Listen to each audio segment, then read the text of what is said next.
बोलिए बृहस्पति देव की जय। दोस्तों, आज की हमारी इस वीडियो में सुनेंगे बृहस्पतिवार व्रत की कथा। लक्ष्मी नारायण भगवान की जय। तो आइए सबसे पहले जानते हैं बृहस्पतिवार का महत्व व पूजन विधि।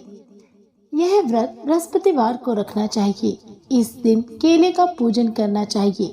बृहस्पतिवार को व्रत करने वाले मनुष्य को साबुन से स्नान करना, नाखून काटना, बाल काटना या धोना, कपड़े धोना, गोबर लीपना, हजामत करवाना या मांस मदिरा का सेवन नहीं करना चाहिए। कथा और पूजन के समय मन, कर्म, वचन से शुद्ध होकर अपनी मनोकामना पूर्ति के लिए बृहस्पति देव से प्रार्थना करनी चाहिए। हे बृहस्पति देव, मेरी मनोकामना पूर्ण करो। मैं तुम्हारा बालक तुम्हारी शरण में हूँ। अपने मन में ये विश्वास रखें कि बृहस्पति देव मेरी मन की कामना अवश्य ही पूर्ण करेंगे। दिन में एक समय पीला भोजन करें और ये पीला भोजन चने की दाल से बना हुआ हो तथा मीठा हो। इस दिन स्नान कर पीले वस्त्र धारण करें। पूजन में पीले फूलों और पीले चंदन का प्रयोग करें। पूजन के लिए एक पीतल के लोटे को जल से भरें तथा जल में गुड़, हल्दी व चने की दाल डालें। इस जल से केले के तने को सींचें। पीले धागे, पीले फल व पीले चंदन, गुड़, चने से केले के वृक्ष का पूजन अवश्य करें। तत्पश्चात हाथ में गुड़ चने को लेकर गुरु महाराज बृहस्पति देव की व्रत कथा कहें व सुने। इस व्रत को करने से मनोकामना पूर्ण होती है और बृहस्पति देव प्रसन्न होते हैं। ये व्रत करने से धन, विद्या, पुत्र और अन्य मनवांछित फलों की प्राप्ति होती है। परिवार में कलह नहीं होता। सदैव सुख, समृद्धि, शांति का निवास होता है। यह व्रत अत्यंत श्रेष्ठ व शुभदायी है। तो चलिए अब सुनते हैं बृहस्पतिवार व्रत कथा। प्राचीन काल में भारतवर्ष में एक प्रतापी राजा राज्य करता था। वह अत्यंत धर्मात्मा व दानी महापुरुष था। वह नित्य प्रति नियम पूर्वक मंदिर में पूजा और ब्राह्मण और गुरुओं की सेवा करता था। उसके द्वार से कोई भी दुखी याचक निराश होकर नहीं लौटता था। राजा प्रत्येक बृहस्पतिवार को व्रत रखता और पूजन किया करता था। वह प्रत्येक दिन गरीबों की हर प्रकार से मदद करता था। राजा की रानी राजा के व्यवहार के बिल्कुल विपरीत थी। उसे यह सब पसंद नहीं था। उसे यह सब करने में आलस्य आता था। ना तो वह व्रत रखती और ना ही किसी गरीब की सहायता करती थी। राजा को भी यह सब करने से रोकते हुए कहती, ये सब व्यर्थ के कार्य है राजन। ये सब आपको शोभा नहीं देता। समय और धन का दुरुपयोग कर रहे हो आप, जो एक राजा का कर्तव्य नहीं है। एक दिन राजा शिकार खेलने की इच्छा से वन को चला गया। पीछे महल में रानी और दासी थी। उसी समय गुरु महाराज बृहस्पति देव साधु वेश में रानी के द्वार पहुंचकर भिक्षा मांगने लगे। साधु की आवाज सुन रानी द्वार पर आ साधु से कहने लगी, हे साधु महाराज, मैं इस दान पुण्य के कार्यों से तंग आ चुकी हूँ। इस कार्य के लिए तो मेरे पति ही काफी हैं। मैं तो ये चाहती हूँ कि किसी तरह यह धन नष्ट हो जाए और मैं आराम से रह सकूं। साधु के वेश में बृहस्पति देव बोले, हे देवी, तुम तो बड़ी ही विचित्र नारी हो। संतान और धन से कभी कोई मनुष्य दुखी होता है क्या? इनको सभी चाहते हैं। पापी भी पुत्र और धन की इच्छा करते हैं। तुम्हारे पास धन की अधिकता है तो इस धन का सदुपयोग करो। भूखों को भोजन कराओ, प्याऊ लगवाओ, अनाथ अपाहिजों के लिए दान दो, ब्राह्मणों को दक्षिणा दो, धर्मशालाओं का निर्माण करवाओ, कुआं, तालाब, बावड़ी, बाग बगीचों का निर्माण करवाओ तथा निर्धनों की सहायता करो। कुमारी कन्याओं का विवाह करवाओ, यज्ञ आदि धार्मिक कार्य करो। इस प्रकार के कर्मों को करने से आपके कुल का उत्थान होगा, उसकी कीर्ति फैलेगी और तुम्हें स्वर्ग की प्राप्ति होगी। लेकिन आलसी रानी को ये बातें प्रिय नहीं लगी। वह बोली, हे साधु महाराज, मुझे ऐसा धन कदापि नहीं चाहिए जिसे मैं दूसरों को बांटती फिरूं और जिसके उपयोग में ही मैं अपना आरामदेह समय गंवाती रहा करूं। तब साधु ने रानी से कहा, हे देवी, यदि तुम धन से इतने ही दुखी हो तो मैं तुम्हें धन से मुक्ति पाने का एक उपाय बताता हूँ। तुम ऐसा ही करना जैसा मैं तुमसे कहूँ। बृहस्पतिवार को घर गोबर से लीपना, अपने बालों को पीली मिट्टी से धोना, बालों को धोते समय स्नान करना, नाखून काटना, राजा से कहना कि वह हजामत बनवाए, भोजन में मांस मदिरा का प्रयोग करें, कपड़े धोबी से धुलवाना। इस प्रकार के कार्यों को केवल 7 बृहस्पतिवार करने से ही तुम्हें धन से मुक्ति मिल जाएगी। ये कहकर साधु वेश में बृहस्पति देवता चले गए। रानी ने साधु के कहे अनुसार 7 बृहस्पतिवार तक ऐसा ही करने का निर्णय किया। साधु के अनुसार ऐसा करते हुए रानी को केवल 3 बृहस्पतिवार ही बीते थे कि राजा की सारी धन संपत्ति नष्ट हो गई। महल में भोजन के लिए अनाज नहीं रहा। तब दुखी होकर राजा रानी से कहने लगा, हे रानी, मैं दूसरे देश में कुछ कमाने जाता हूँ। तुम यहाँ पर दासी के साथ रहो, क्योंकि यहाँ मुझे हर मनुष्य जानता है। मैं यहाँ कोई कार्य नहीं कर पाऊंगा। देश चोरी प्रदेश भीख बराबर है। ऐसा कहकर राजा दूसरे देश चला गया। वह रोज जंगल में लकड़ी काटता और शहर आकर बेच देता। इस तरह वह अपना जीवन यापन करने लगा। इधर राजा के बिना रानी और दासी दुखी रहने लगी। किसी दिन भोजन मिल जाता तो खा लेती, और कभी भोजन ना उपलब्ध होने पर केवल जल ही पीकर सो जाती। एक बार रानी और दासी को 7 दिन भूखे ही व्यतीत हो गए तो रानी दासी से बोली, हे दासी, यहाँ पास ही के नगर में मेरी बहन रहती है जो बहुत ही धनवान है। तुम उसके पास जा और 5 सेर अनाज मांग ला, उससे कुछ दिन तो भोजन मिलेगा। दासी रानी की बहन के पास पहुंची। उस दिन बृहस्पतिवार था और रानी की बहन पूजा में मगन थी। दासी ने कहा, हे रानी, मुझे आपकी बहन ने भेजा है, मुझे 5 सेर अनाज दे दो। दासी ने अपनी बात कई बार दोहराई, परंतु रानी ने कोई उत्तर नहीं दिया, क्योंकि उस समय रानी बृहस्पतिवार की कथा सुन रही थी।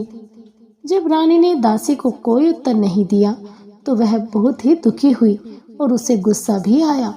वह वापस लौटकर अपनी रानी से बोली, हे रानी, आपकी बहन बहुत ही धनी स्त्री है। वह छोटे लोगों से बात नहीं करती। वह धन के मद में चूर है। उसने मेरे कई बार आग्रह करने पर भी कोई उत्तर नहीं दिया तो मैं वापस चली आई। रानी अपनी दासी को दुखी देखकर बोली, हे दासी, इसमें उसका कोई दोष नहीं है। जब मनुष्य का बुरा वक्त आता है तो सारे सगे संबंधी मुख मोड़ लेते हैं, कोई सहारा नहीं देता। अच्छे बुरे का पता विपत्ति में ही लगता है। जो भगवान को मंजूर होगा वही होगा, इसमें किसी का कोई दोष नहीं। उधर रानी की बहन ने कथा सुनकर सोचा, मेरी बहन की दासी आई थी। भगवान बृहस्पति देव की कथा सुनने के कारण मैं उससे बोली नहीं और वह दुखी हो वापस लौट गई। वह अपनी बहन के घर जाकर कहने लगी, हे बहन, मैं बृहस्पतिवार के व्रत की कथा सुन रही थी। कथा के समय किसी से नहीं बोलते और ना ही अधूरी कथा बीच में छोड़ते हैं, इसीलिए मैं तुम्हारी दासी से तब बात न कर सकी। कहो बहन, तुमने दासी को क्यों भेजा था? रानी अपनी बहन से बोली, बहन, हमारे घर में अनाज का एक दाना भी नहीं है।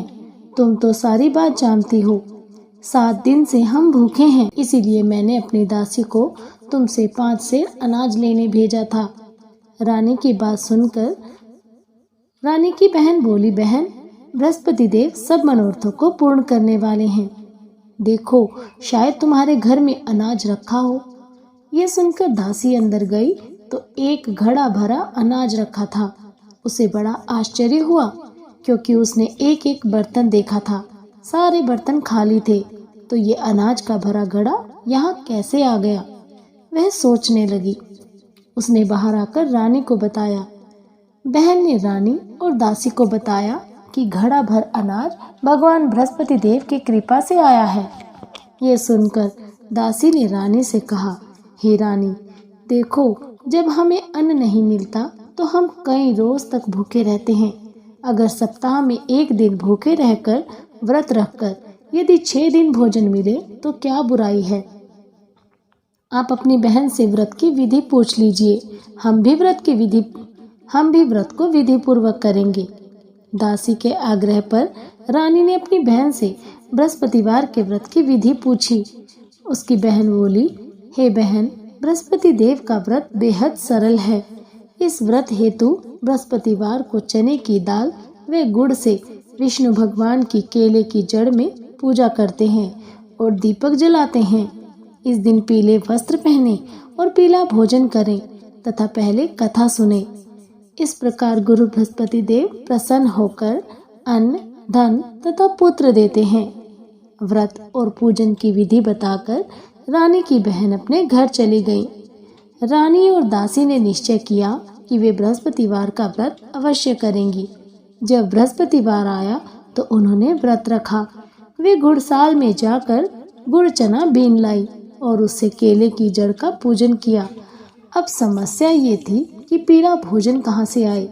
दोनों बहुत दुखी हुई, परंतु भगवान बृहस्पति देव उनके व्रत से प्रसन्न हुए।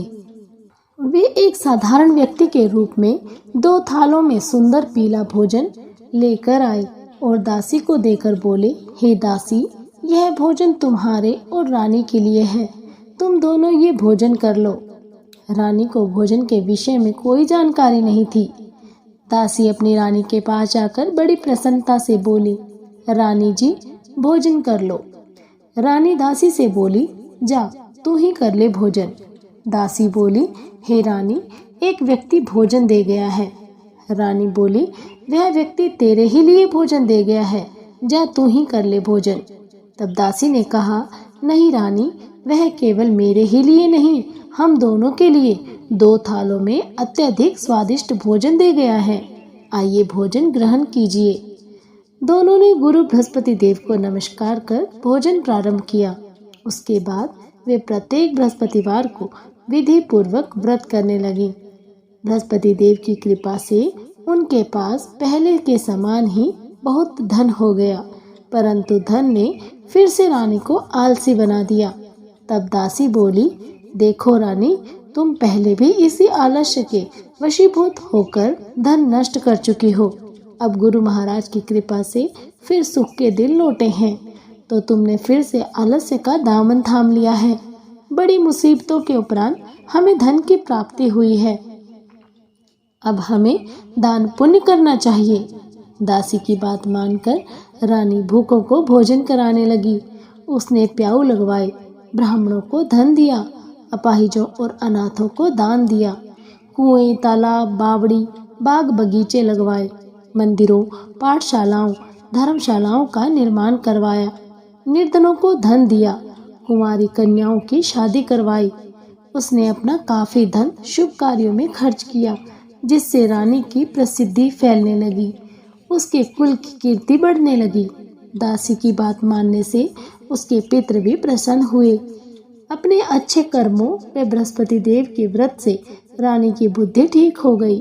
एक दिन रानी और दासी आपस में विचार करने लगी कि ना जाने राजा किस हाल में, किस दशा में होंगे। राजा की कोई भी खोज खबर उन्हें नहीं थी। उन्होंने राजा के लिए गुरु बृहस्पति देव से प्रार्थना की। गुरु महाराज रात में राजा को स्वप्न में दिखे और बोले, हे राजन, उठ, तेरी रानी तुझे याद करती है, अपने देश लौट जा। राजा प्रातःकाल उठकर अपने स्वप्न के विषय में विचार करने लगा। भगवान की बात याद कर उसने सोचा, लौटने हेतु कुछ धन तो होना ही चाहिए। आज तक मैंने किन किन मुसीबतों से अपने दिन व्यतीत किए हैं, यह मैं ही जानता हूँ। अपने बुरे समय को याद कर राजा रोने लगा। तभी वहाँ बृहस्पति देव साधु वेश में प्रकट हुए और राजा से बोले, हे लकड़हारे, तुम इस वीरान जंगल में क्या कर रहे हो? किस चिंता में इस तरह बैठे रो रहे हो? मुझे बताओ। साधु की बात सुन राजा हाथ जोड़कर बोला, हे प्रभु, आप सब कुछ जानते हो। इतना कहकर राजा ने साधु को अपनी संपूर्ण कहानी कह सुनाई। साधु के रूप में भगवान उसके वचनों को सुन कहने लगे, हे राजा, तुम्हारी पत्नी ने बृहस्पति देव के प्रति जो अपराध किया था उसी कारण तुम्हारी ये दशा हुई थी। अब तुम चिंता छोड़कर बृहस्पति देव का व्रत करो। भगवान बड़े दयालु हैं, तुम्हारी अवश्य सुनेंगे। तुम चने की दाल, गुड़ व जल से भरे लोटे से केले की जड़ में बृहस्पति देव का पूजन करो, फिर कथा कहो या सुनो। भगवान बृहस्पति देव तुम्हारे कष्टों को हर कर तुम्हारी सभी मनोकामनाओं को पूर्ण करेंगे। साधु की बात सुनकर राजा बोला, हे प्रभु, मुझे लकड़ी बेचकर भोजन करने के लिए भी पर्याप्त धन नहीं मिलता, तो मैं व्रत कैसे करूं? मुझे रात स्वप्न में अपनी पत्नी अत्यंत व्याकुल दशा में दिखाई दी।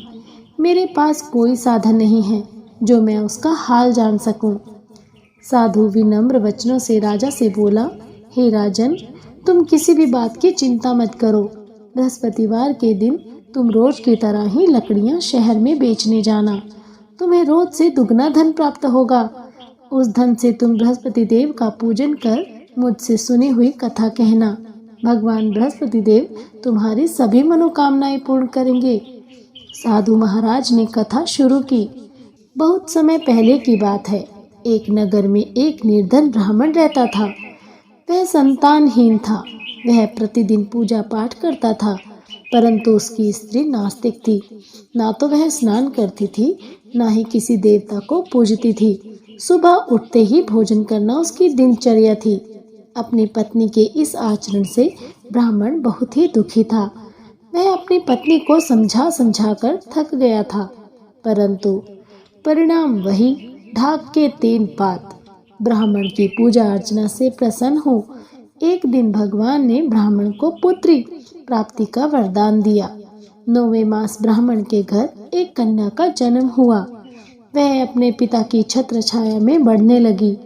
वह कन्या अत्यंत ही धार्मिक प्रवृत्ति की थी। वह प्रातः उठकर भगवान विष्णु का जप किया करती थी। उसने बृहस्पतिवार के व्रत भी करने शुरू कर दिए थे।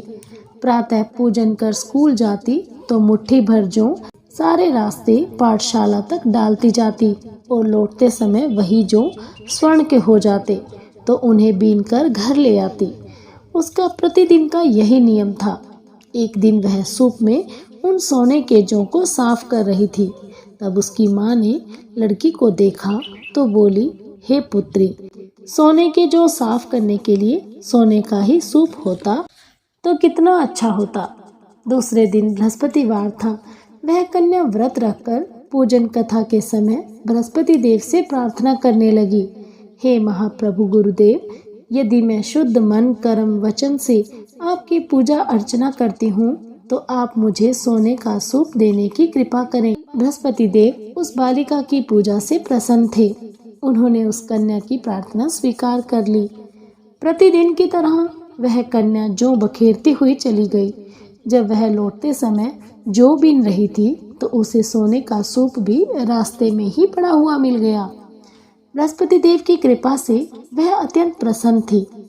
एक दिन वह बालिका सोने के सूप में सोने के जौ साफ कर रही थी। उसी समय उस नगर का राजकुमार वहां से होकर जा रहा था। वह उस कन्या के रूप पर मोहित हो गया।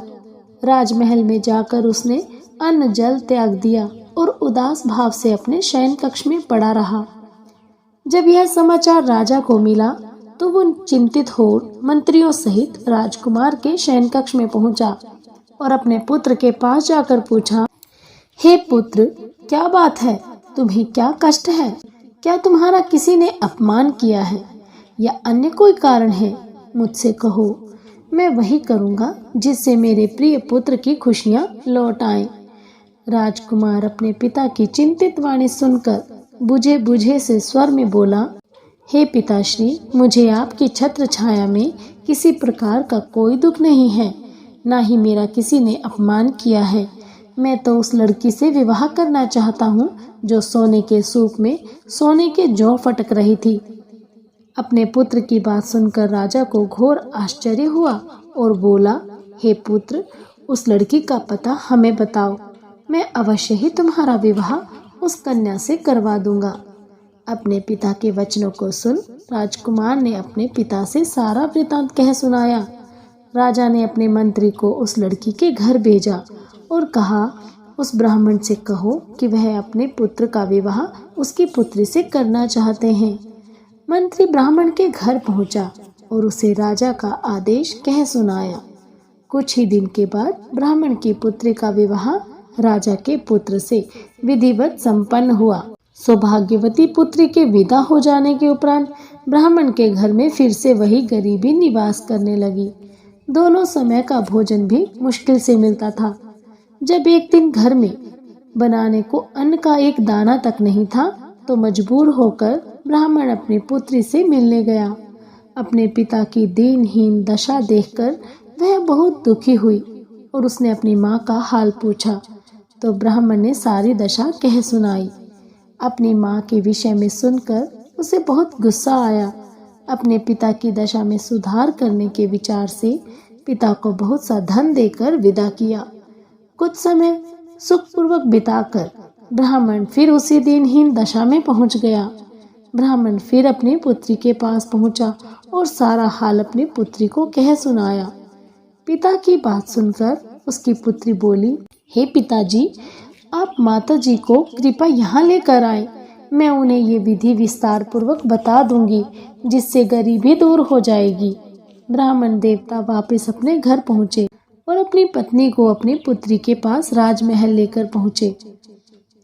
लड़की ने अपनी माँ को समझाया, हे माँ, तुम प्रातःकाल उठकर स्नान आदि कर विष्णु भगवान की पूजा करने के पश्चात ही भोजन ग्रहण किया करो, तभी दरिद्रता दूर होगी। परंतु उसकी बुद्धि पर अपनी पुत्री के उपदेशों का कोई प्रभाव नहीं पड़ा। एक दिन उसकी पुत्री को बहुत क्रोध आया। अगले दिन बृहस्पतिवार था। उसने अपने पिता की कोठरी उसी रात खाली करवाकर अपनी माँ को उसमें बंद कर दिया। प्रातः ही कोठरी खोलकर अपनी माँ को स्नान करवाकर पूजा पाठ करवाया। प्रभु की कृपा से उसकी माँ की बुद्धि ठीक हो गई और वह हर बृहस्पतिवार के व्रत करने लगी। इस व्रत के प्रभाव से उसकी माँ को पुत्र और धन की प्राप्ति हुई और मृत्यु के पश्चात दोनों पति पत्नी को मोक्ष की प्राप्ति हुई। राजा को बृहस्पतिवार की कथा सुनाकर बृहस्पति देव अंतर्ध्यान हो गए। धीरे धीरे समय व्यतीत होने लगा। बृहस्पतिवार के दिन राजा जंगल से लकड़ी काटकर शहर में बेचने गया। वहां उसे लकड़ियों के अच्छे दाम मिले। राजा ने बचे धन से चना, गुड़ व अन्य सामग्री लेकर बृहस्पति देव का व्रत व पूजन किया। उस दिन से उसके सारे कष्ट मिट गए। परंतु अगले गुरुवार को वह व्रत करना भूल गया। इस कारण बृहस्पति देव महाराज नाराज हो गए। उस दिन उस नगर के राजा ने एक भव्य यज्ञ तथा भोज का आयोजन किया था। समस्त नगर राजा के आदेश पर भोजन करने राजा के महल पर गया, क्योंकि राजा का आदेश था कि जो मनुष्य घर में चूल्हा जलाएगा उसे फांसी दे दी जाएगी। लकड़हारा कुछ देर में पहुंचा, इसीलिए राजा स्वयं उसे अपने साथ महल में ले गए और भोजन करवाया। परंतु बृहस्पति देव के प्रकोप से रानी को अपना हार खूंटी पर नहीं दिखा। रानी को ये विश्वास हो गया कि उसका हार उस लकड़हारे ने ही चुराया है। लकड़हारे को बंदी बनाकर जेल में डाल दिया गया। जब लकड़हारा जेल खाने में गया तो दुखी मन से विचार करने लगा कि ना जाने कौन से पूर्व जन्म के पापों की सजा मुझे मिल रही है। ठीक उसी समय राजा को उस साधु महात्मा की याद आई जो उसे जंगल में मिला था। उसके बाद बृहस्पति देव साधु रूप में प्रकट हो राजा की दीन दशा को देखकर बोले, हे मूर्ख, तूने बृहस्पति देव की कथा नहीं कही। तू उनकी पूजा से विमुख हुआ है, इसीलिए तुझे दारुण दुख प्राप्त हुआ है। तू चिंता मत कर, बृहस्पतिवार को तुझे जेल के दरवाजे पर 4 पैसे मिलेंगे। तू उनसे गुड़ चना मांगकर बृहस्पतिवार की कथा कहना, तेरे सभी कष्ट मिट जाएंगे। ऐसा कहकर साधु अंतर्ध्यान हो गए। अगले दिन बृहस्पतिवार था। जेल के द्वार पर राजा को 4 पैसे मिले। उसने गुड़ चना मंगवाकर बृहस्पतिवार की कथा कही और प्रसाद बांटा। उसी दिन बृहस्पति देव उस राज्य के राजा को स्वप्न में दिखाई दिए तो उनको चेतावनी दी, हे राजा, तूने जिस निरपराधी को बंदी बनाकर जेल में बंद कर रखा है वह एक राजा है, उसे छोड़ दे। रानी का हार यथास्थान खूंटी पर टंगा है। अगर तूने मेरी आज्ञा नहीं मानी तो मैं तेरा राजपाट नष्ट कर दूंगा।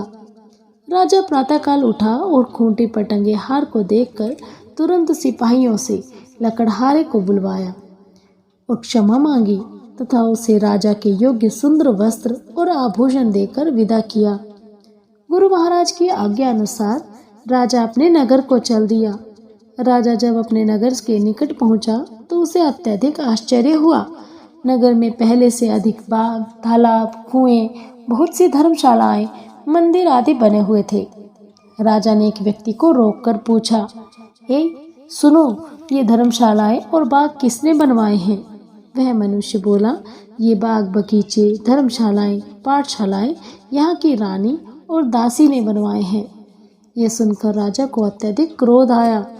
रानी के पास जब ये खबर पहुंची कि राजा आ रहे हैं तो उसने अपनी दासी से कहा, हे दासी, राजा जी हमें अत्यंत दीनहीन दशा में छोड़कर गए थे। वह हमारी ऐसी हालत देखकर लौट न जाए। तू बाहर जाकर द्वार पर खड़ी हो जा। दासी द्वार पर जाकर खड़ी हो गई। राजा जब आए तो दासी उन्हें रानी की आज्ञा अनुसार अंदर लिवा लाई। राजा तो अत्यंत क्रोधित था। उसने तुरंत अपनी तलवार खींच ली और रानी से पूछा, बता रानी, तेरे पास इतना धन कहाँ से आया?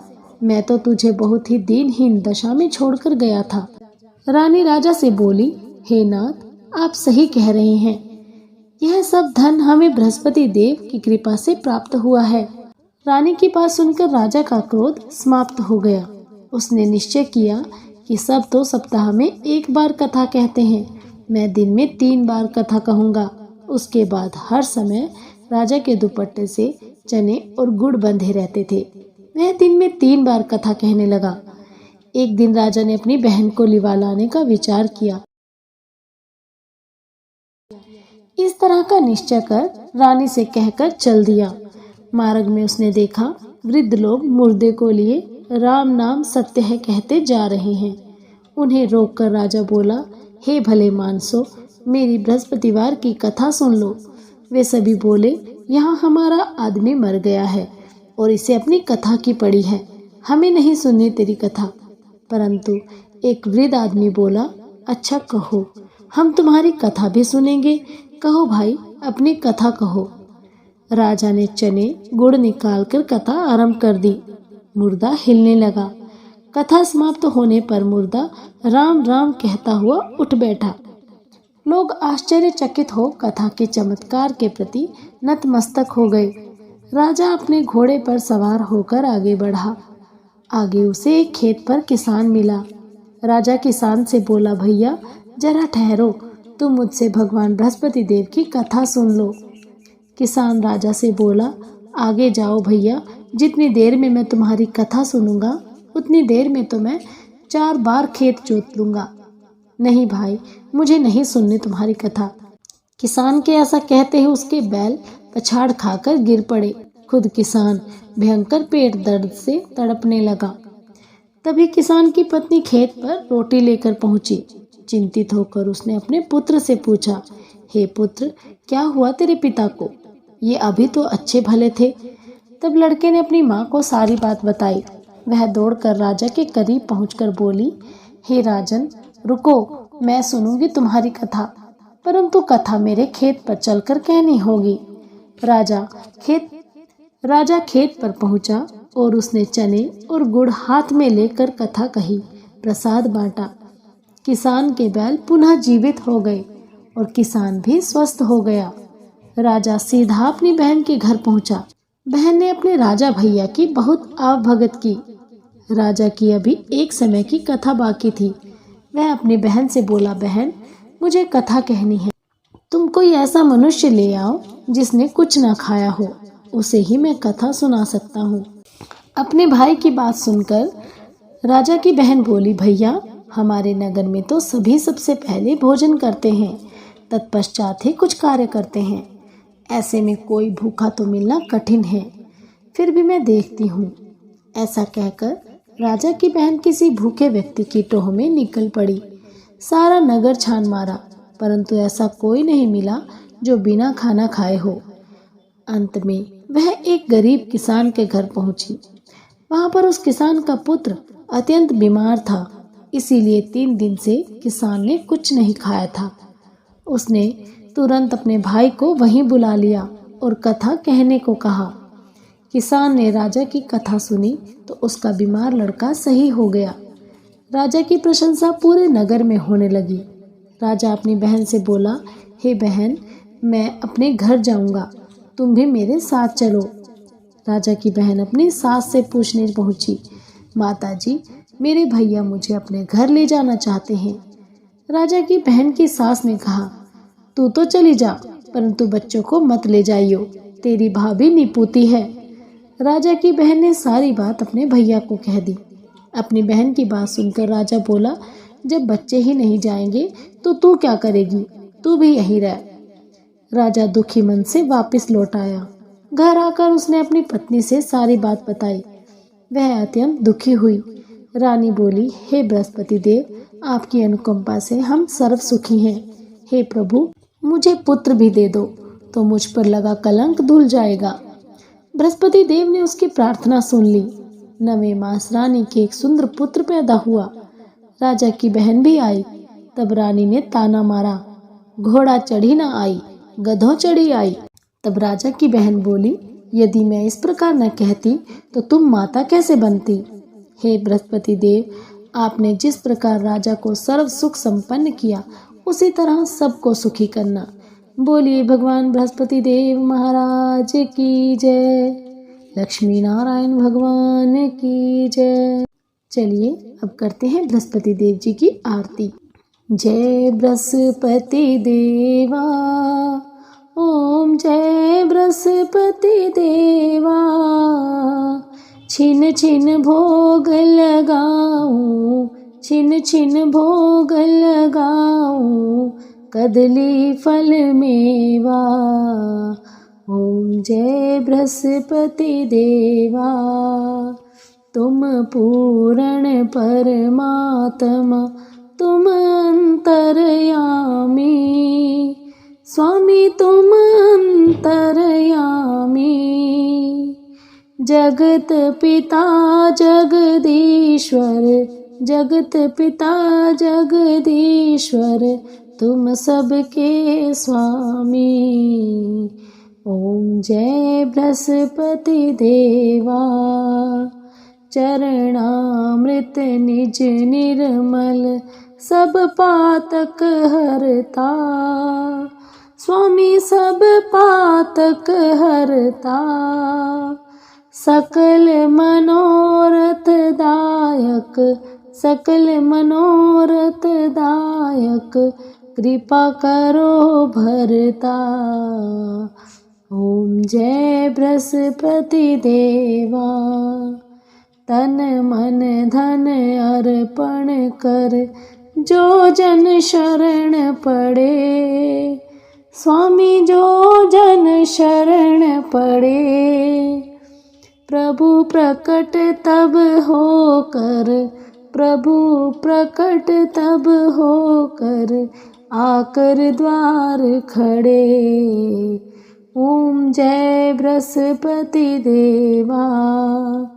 दीन दयाल दयानिधि, भक्तन हितकारी, स्वामी भक्तन हितकारी। पाप दोष सब हरता, पाप दोष सब हरता, भव बंधन हारी। ओम जय बृहस्पति देवा। सकल मनोरथ दायक, सब संशय हारो, स्वामी सब संशय हारो। विषय विकार मिटाओ, विषय विकार मिटाओ, संतन सुखकारी। ओम जय बृहस्पति देवा। जो कोई आरती तेरी प्रेम सहित गावे, स्वामी प्रेम सहित गावे।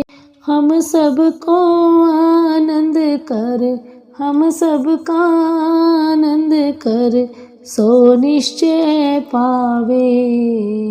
ओम जय बृहस्पति देवा, ओम जय बृहस्पति देवा, स्वामी जय बृहस्पति देवा, छिन छिन भोग लगाऊं कदली फल मेवा। ओम जय बृहस्पति देवा। बोलिए बृहस्पति देव की जय। तो दोस्तों हमें कमेंट बॉक्स में कमेंट कर ज़रूर बताइएगा आपको हमारे द्वारा सुनाई गई ये वीडियो कैसी लगी। यदि आप हमारे इस चैनल पर पहली बार आए हैं तो हमारे चैनल को सब्सक्राइब ज़रूर करें, बेल आइकन भी दबाएं ताकि आपको हमारी हर वीडियो की अपडेट प्राप्त होती रहे। आप सभी का हमसे जुड़े रहने के लिए, हमें अपना ढेर सारा प्यार देने के लिए बहुत बहुत धन्यवाद। और यदि आपको हमारी ये वीडियो थोड़ी सी भी पसंद आई है तो प्लीज़ इसे ज़्यादा से ज़्यादा शेयर ज़रूर करें।